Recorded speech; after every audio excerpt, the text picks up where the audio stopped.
Yo, like this video right now for a banana. Not even joking. As soon as you like the video, a banana will be shipped all the way to your door. There might be some shipping issues, so if it doesn't show up there, I'm sorry, but yeah. But anyway, go ahead and like the video.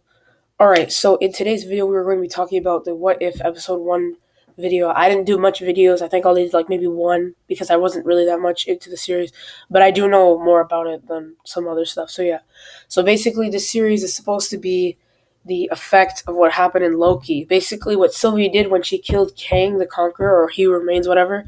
A bunch of timelines they branched off.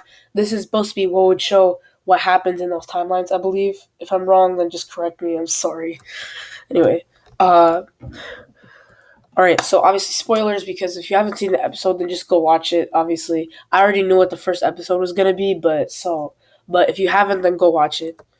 So the first off, we always have to talk about the Marvel logo. Every single Marvel project has some sort of logo change at the end of every single Marvel intro. This one is a little bit different because mostly when they change in color. Falcon and the Winter Soldier, it was blue. It was like red or blue. Uh, WandaVision, it was actually gray to match the sitcom. Loki, it was green. Eternals, it'll be kind of black and gold, and then Shang-Chi is like red and silver. So yeah. But this one's a little bit different. It is red, don't get me wrong, but the animation kind of changed to match with the animation of the show.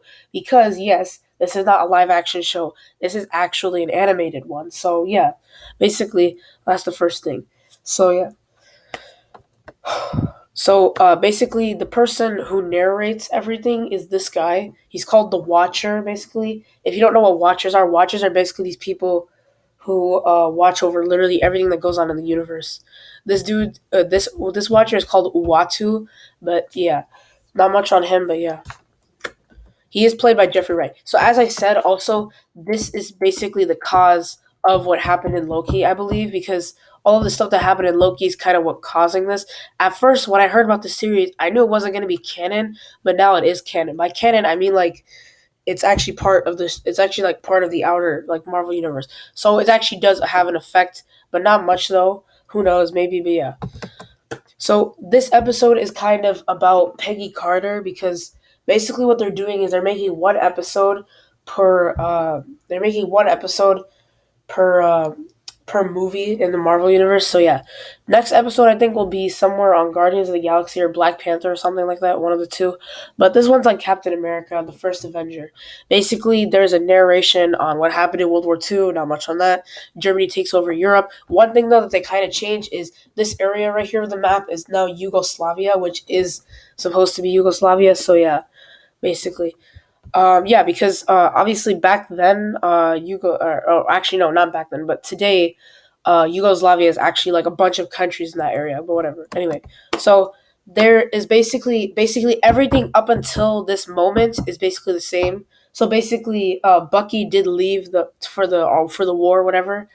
Uh, Dr. Erskine offered Steve to take the super soldier serum, but there's one difference. If you don't know, this is what if Peggy Carter became the super soldier instead of Steve? Basically, a lot of people had a prediction that there was going to be a problem with Steve's, and obviously that's what's going to happen. So, basically, the change of what happens is someone asks her. Basically, the change is probably at this moment.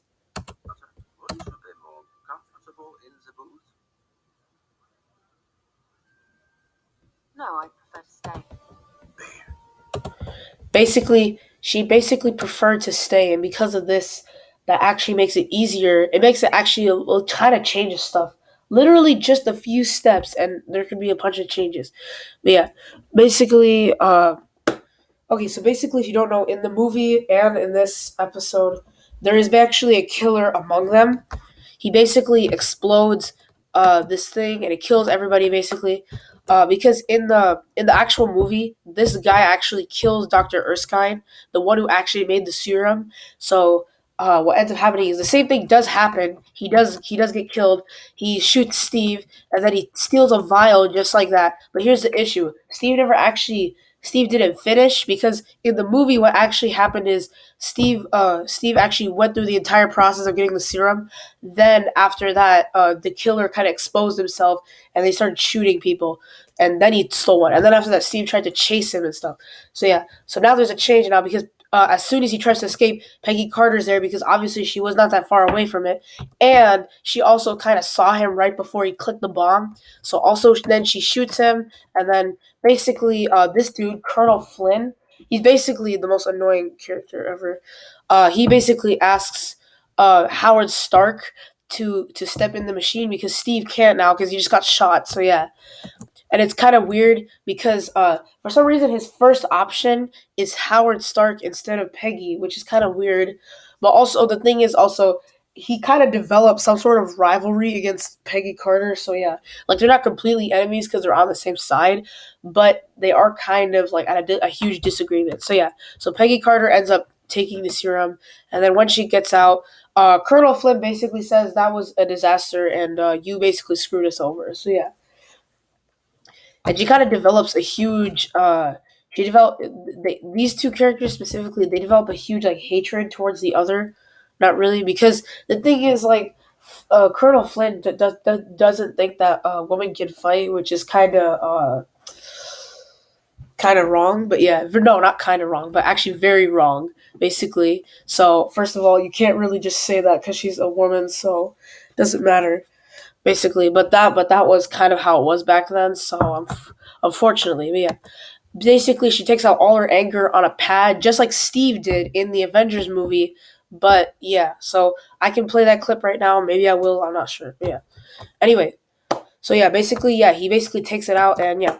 So back over here, Johann Schmidt, who is kind of the leader of this thing. Now, one thing that reason why this is different from actual world history is that in world history, there was never an organization called Hydra, but in this universe, there is. Johann Schmidt basically formed Hydra, basically, so he kind of has all of the facts, basically.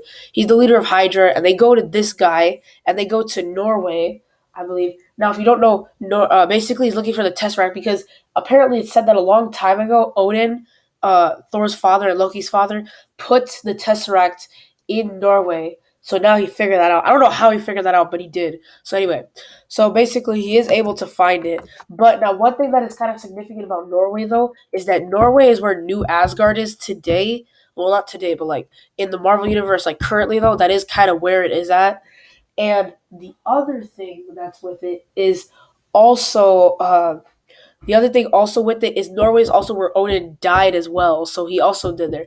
Also, he also fought the frost giants in there, aka like Loki's like actual people, like his biological parents. Basically, he actually fought the frost giants. So yeah, that's a big thing. So they kill the guy, as you can see, the shadow kind of shoots a bullet or something, I don't know.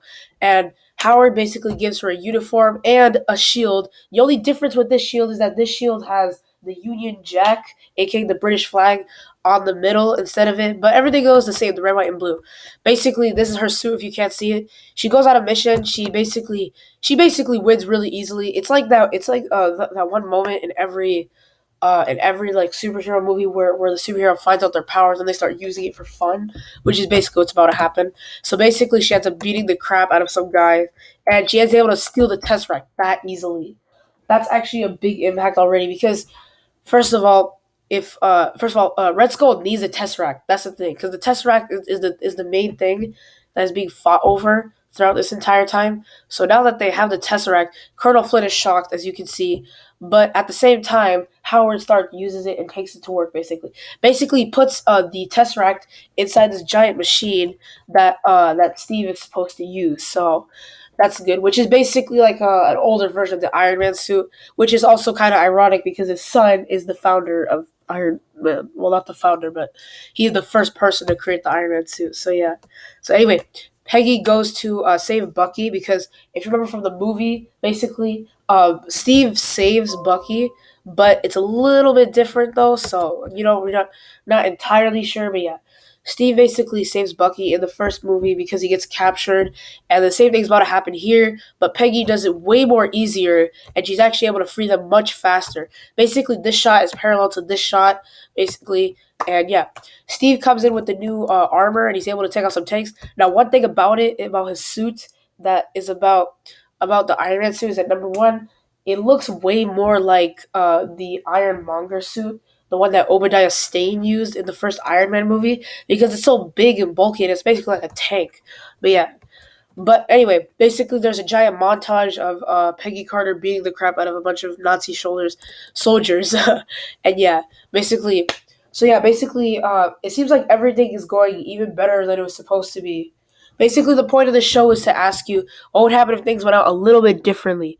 But there's obviously going to be some complications at the end of the episode. So yeah, so basically, in this timeline, Red Skull, I'm just gonna call him that from now on. He is now going to be playing. He's now going to be trying to unleash this giant octopus that he kind of used. Oh, that's kind of sound funny. Yeah, but he's basically trying to unleash this giant squid that is supposed to tear up all of Europe. It basically grows super fast, so it can easily take out all of Europe within like maybe like a few years, maybe. So yeah, so literally, uh, Peggy explains, just like Steve did in the also movie, that when you're a super soldier, you can't actually get drunk. So that means Bucky cannot get drunk if he tried to, because technically he's a super soldier. Isaiah Bradley could not get drunk. So yeah, screw that. And yeah, kind of crazy though, but yeah. And then basically they go on the mission where Bucky ends up losing his arm. Now this is very significant because if Bucky had not lose his arm, then first of all, there's actually a lot of big things. This is probably one of the most game changing scenes if in the most movie. First of all, basically Bucky almost falls off, but Peggy grabs him, and that's fine. But what ends up happening here is Steve tries to go to the front of the truck to try to keep the truck from trying to like flip them off. But what ends up happening is it was actually a trap. There was actually a bunch of bombs in there. So what ends up happening is Steve is the one who gets captured and not Bucky, but they have to escape. So once they escape, uh, by the way, in that last mission about at that first mission where she kind of like learned all her powers and stuff, she also captured Arnim Zola. So she goes to interrogate him. I don't know how she did. They don't even play it on screen, but she actually gets information out of him, and she basically figures out where Red Skull is, and they go to save Steve and go to stop Red Skull.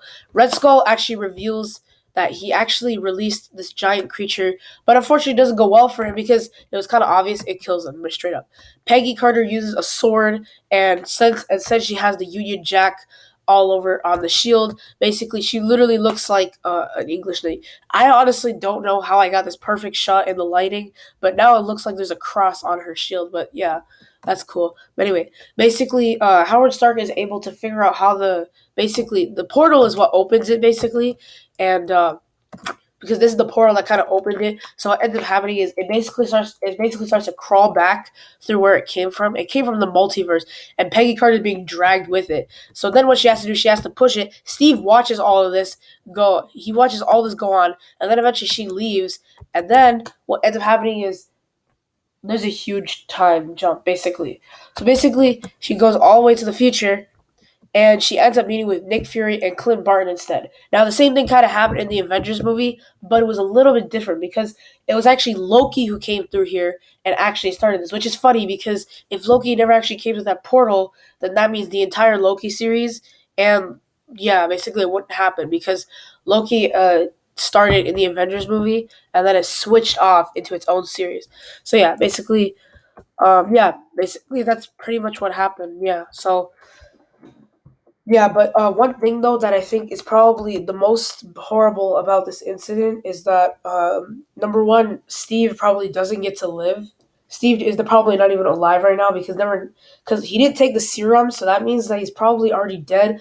Also, he wasn't really a healthy boy growing up, from what I know. So honestly, like he would never be alive today. So that's real unfortunate. But I don't think this will be the last time we see her. There is a shot in one of the trailers that shows her talking to an evil version of Doctor Strange. I don't even know, but yeah.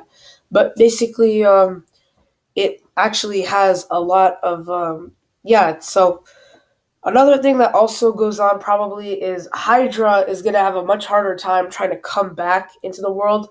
They had it kind of easy because they had Bucky, so that's why they were able to kind of turn him into a super soldier. But now they don't have Bucky. All they have is the other five super soldiers that they found. Basically, the entire Agent Carter series doesn't happen. Maybe it does happen, but it's like with Steve. I don't know. But yeah, basically. Also, Peggy never had any kids either, so that means no Sharon Carter and no Power Broker, whatever. So yeah. Anyway, if you enjoyed this video, be sure to give it a like and subscribe to the channel. And yeah, I'm not here to force you though. So yeah, if you did enjoy the video, just go ahead and like, and yeah, I'll see you in the next video. Peace.